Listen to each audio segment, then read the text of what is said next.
जागतिक वारसा स्थळ असलेल्या अजिंठा लेण्यांमध्ये पावसाच्या पाण्याची गळती सुरू झाली आहे।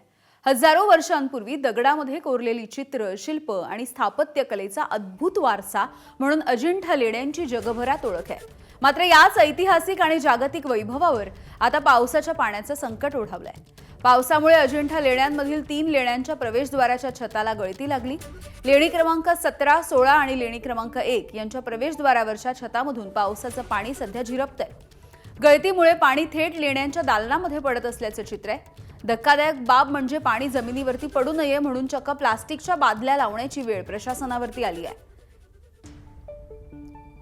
गळती होत असल्याचं सध्या पुरातत्व विभागाने देखील मान्य केलं आहे।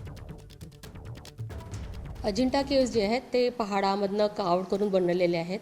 ज्याही वेळेस खूप जास्त पाऊस येतो म्हणजे उभा आडवा पाऊस असतो त्यावेळेस रॉकच्या ज्या कॅव्हिटीज आहेत त्याच्यामधनं सिपेजेस होऊन पाणी पडतं, पण त्या पाणी केव्जच्या याच्यामध्ये नाही पडल्या पाहिजेत म्हणून मग आम्हाला बकेट लावावं लागतं, कारण की तिथे जेही टुरिस्ट असतात ते घसरल्या नाही पाहिजे म्हणून प्रिकॉशनरी मेजर्स म्हणून आम्ही त्याच्यामध्ये बकेट्स ठेवतो।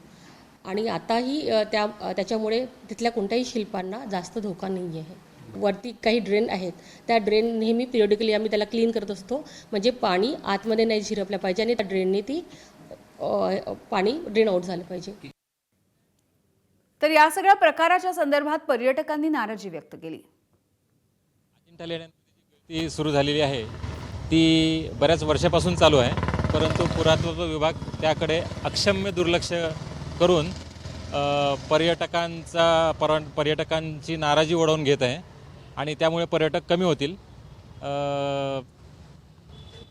ताबडतोब लक्ष देण्यात यावं याकडे। छत्रपती संभाजीनगरची शान आहे या लेण्या आणि त्याच्यावर आपलं सगळं पर्यटन विभाग चालतो आणि एवढे निधी मिळतात आणि मग ते काय फक्त बकेटा घेण्यासाठीच मिळतं का? तर त्या निधीचा योग्य वापर झाला पाहिजे असं मला तरी वाटतं।